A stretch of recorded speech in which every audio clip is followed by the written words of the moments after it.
나를 따르라는 제목으로 하나님의 말씀을 증언하겠습니다. 제가 시집 왔을 때 제가 다니던 목사님께서 오늘 본문 요한복음 12장 24절에 나오는 말씀을 제게 주셨습니다. 이 말씀을 붙잡고 살라고 말입니다. 황금 구절, 미랄의 원리라고 말씀해 주시면서요. 한번 읽어보겠습니다. 한 알의 미랄이 땅에 떨어져 죽지 아니하면 한 알 그대로 있고 죽으면 많은 열매를 맺느니라. 시댁에서 살아가는 동안 솔직히 이 말씀을 받은 제 심정은 갈수록 기분이 매우 언짢았습니다. 우리는 다 이 길을 싫어합니다. 우리가 원하는 알맹이만 갖고 싶은데 예수님은 이 길을 혼자 가시지 우리 보고 같이 가자니 솔직히 너무하신 것 아닌가요? 예수님을 따른다는 것은 십자가를 지고 목숨을 지고 가는 것입니다. 내 목숨을 미워하고 그럴 때 제자가 되라 하십니다. 예수님은 우리를 왜 그리하도록 할까요? 첫째, 영생을 하도록 보존해 주신다는 약속이 있기 때문입니다. 요한복음 12장 25절에 생명을 미워하는 자는 영생하도록 보존하리라. 참된 믿음은 주님을 따르는 것이고 예수님처럼 십자가의 길을 걸어야 합니다. 사실 십자가의 길을 알고 보면 좋은 길입니다. 좋은 길을 걸으면 우리의 생명을 보존해 주십니다. 기독교의 진리는 구원이기 때문입니다. 우리들은 구원이 필요한 가난한 자들이에요. 지금 우리의 모자람을 운명처럼 받아들이고 살라는 것은 절대 아닙니다. 우리의 결핍에서 벗어나기 위해 우리는 믿음의 발버둥을 쳐야 합니다. 물에 빠진 사람처럼 또 어미의 젖을 간절히 찾는 사랑하는 아기처럼 절실할 때 기적이 일어납니다. 어느 날 시어머니께서 저를 부르셨습니다. 하나님 이야기를 할 때마다 잘 믿어지지 않는다. 넌 어떻게 내가 모르는 그 세계를 잘 알고 있니? 솔직히 잘 모르겠다며 걱정스러운 듯이 물으셨습니다. 이제 언젠가는 창조주를 만나러 가야 하는데 나도 천국 갈 수 있겠냐? 저는 회개와 용서에 대한 성경 구절을 인용하면서 누구든지 진실하게 자기의 죄를 회개하면 하나님께서 용서해 주신다는 것을 말씀드리고 기도해 드렸습니다. 어머니는 회개하고 당신의 일생을 어린 아이처럼 하나님께 맡겼습니다. 그 후로 돌아가실 때까지 함께 하는 동안 한 번도 거르지 않고 예배를 사모하셨습니다. 이처럼 소풍 온 사람처럼 우리는 다시 본래의 집으로 가는 것입니다. 하나님 아버지께서 우리에게 그토록 간절히 원하시는 말씀의 본질은 영생입니다. 오직 영원한 영생이죠. 강력한 영생으로 들어가는 축복이 우리에게 있습니다. 25절 말씀을 함께 읽어보겠습니다. 자기의 생명을 사랑하는 자는 잃어버릴 것이며 이 세상에서 자기의 생명을 미워하는 자는 영생하도록 보존하리라. 생명은 두 종류로 말합니다. 헬라어로 푸시케, 육체의 생명을 죽이고 조의 영원한 생명으로 구별되는데요. 육체 생명을 포기하고 죽으면 영원한 생명을 얻게 된다는 얘기입니다. 모든 사람들은 자기 생명의 구원을 우리 주님께 맡기고 그만 믿고 따라야 된다. 그리하지 않으면 그들은 생명을 잃는다는 것입니다. 이러한 참된 믿음은 우리의 삶으로 증명하게 되어 있습니다. 믿음은 감성이 아니라 삶을 말합니다. 여러분, 우리는 건강에 대해서 많은 관심을 갖고 있죠. 건강 검진을 믿고 그것을 통해 우리의 건강을 증명하고자 합니다. 그리고 자기 집이 어떤지 진가를 따져보기도 하지요. 우리가 보증도 증명계약서로 믿고 받으려고 합니다. 그리고 자세히 보죠. 은행에서 돈을 맡길 때 은행을 믿고 분명한 증명을 받으려 합니다. 그런데요, 영생은 대충 됐다 칩니다. 허술하게 믿어요. 그러니까 능력이 없습니다. 결국 믿음의 가호가 무너지는 겁니다. 내 보배를 돼지에게 던지지 말라 했는데 돼지격이 되는 거죠. 영생은 교회를 오래 다녔어도 이해되는 것은 아닙니다. 분명히 믿어야 합니다. 분명히 믿을 때 우리 삶을 움직이는 것입니다. 한 알의 밀알이 되도록 말입니다. 영생하도록 보존하는 축복을 누리게 될 것입니다. 왜 나를 따르라? 밀알의 원리로 살아야 할까요?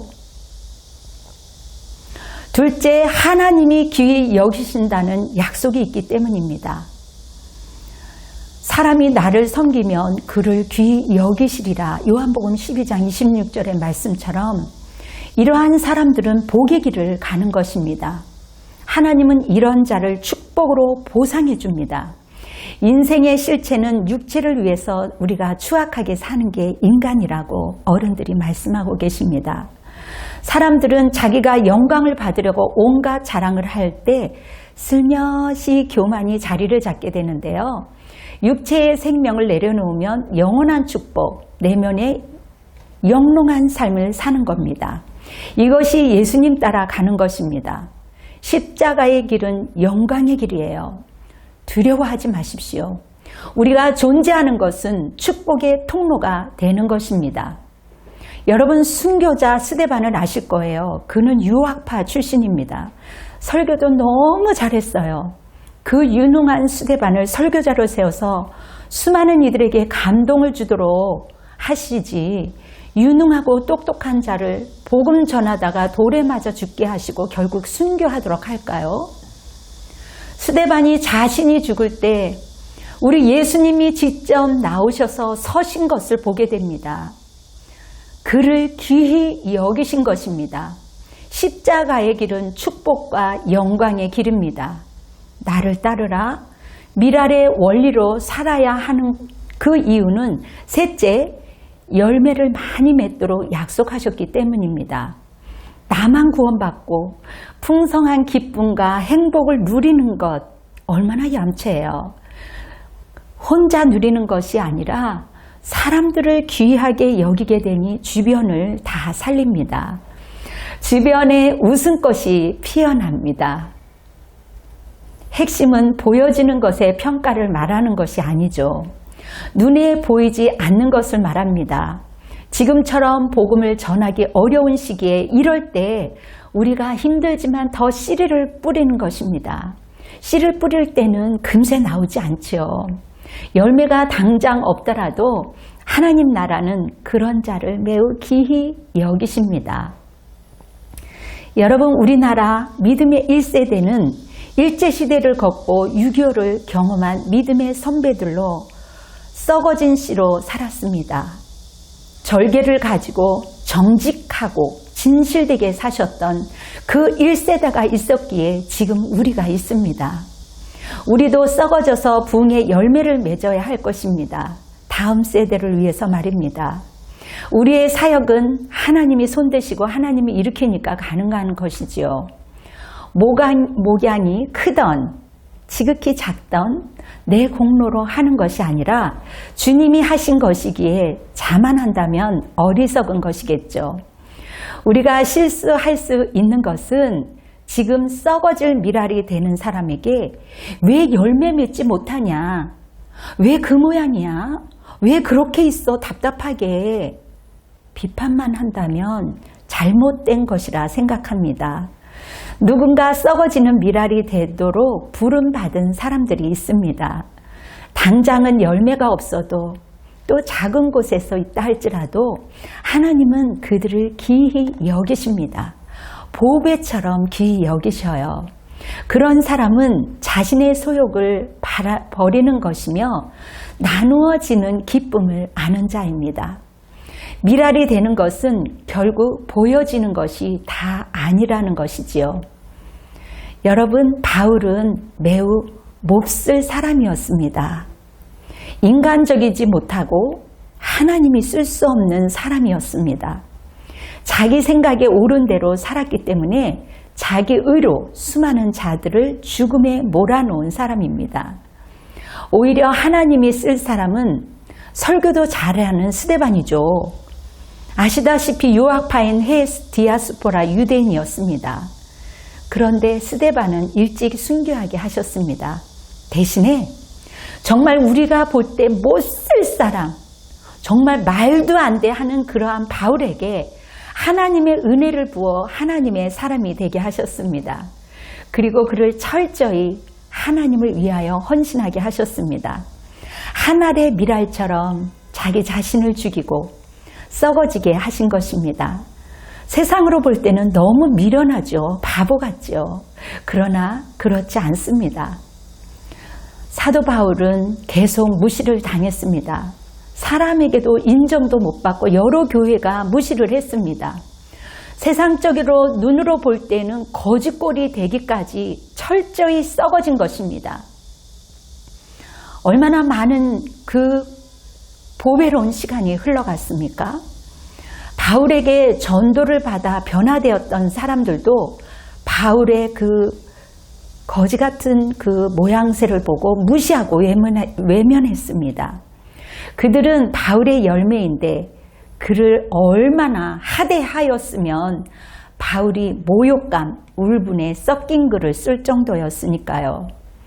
인간적으로 얼마나 야속한 마음에 울분에 찼으면 인간은 다 그런 것입니다. 하나님이 되는데 갖다 놓은 것은 썩어지고 있는 곳입니다.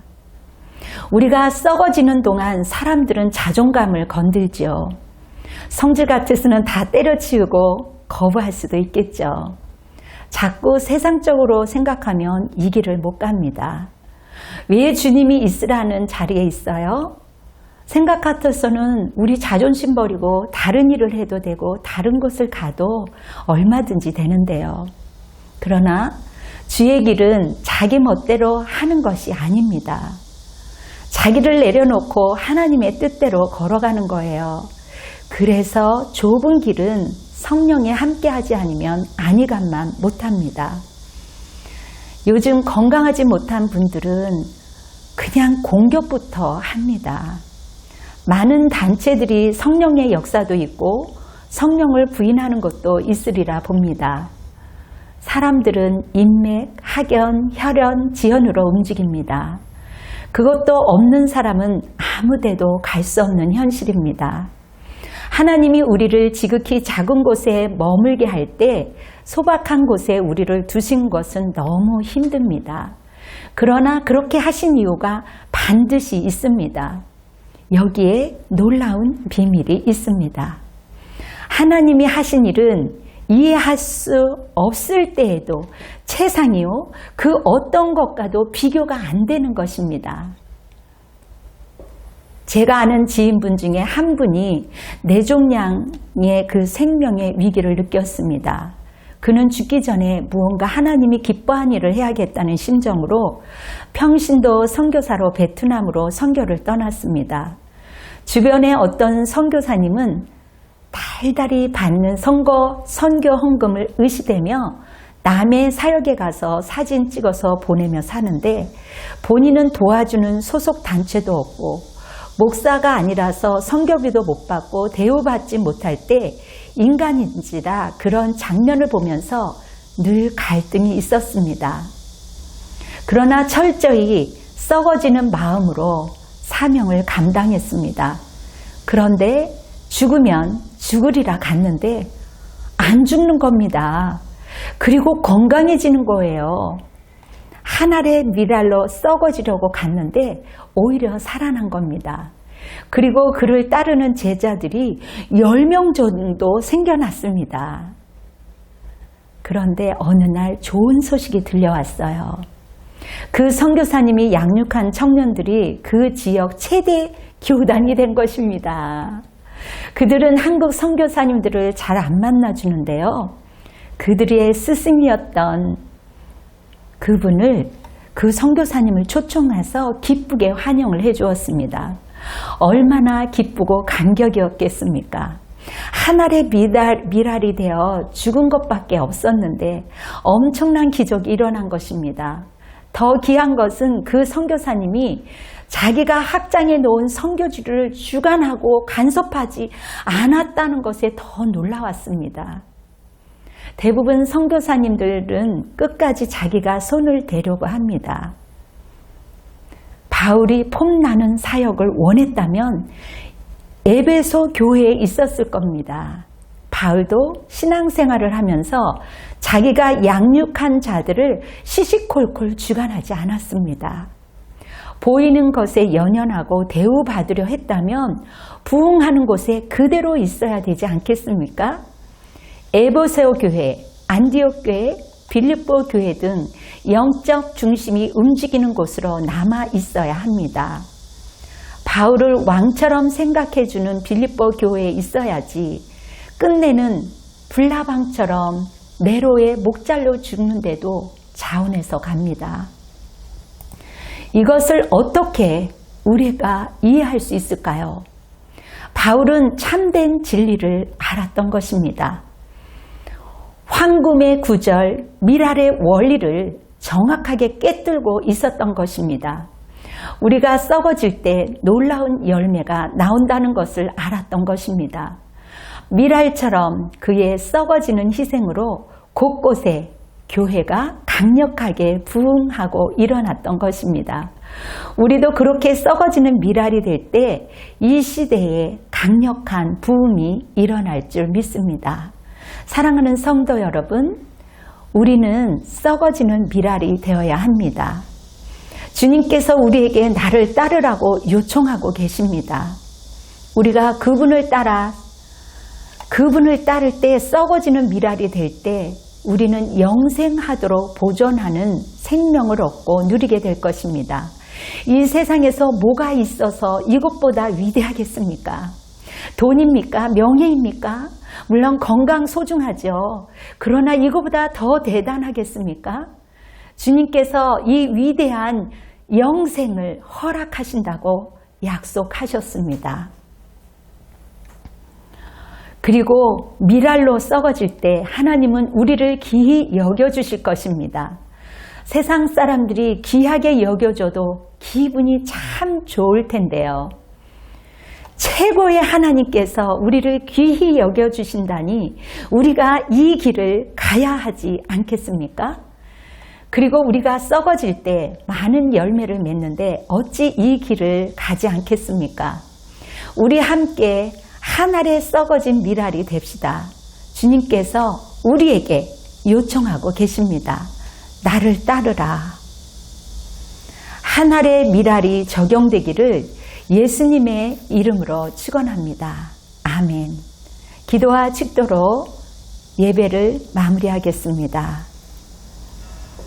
우리에게 영생을 허락하신 주님, 우리를 불쌍히 여기시고 용서하여 주시옵소서.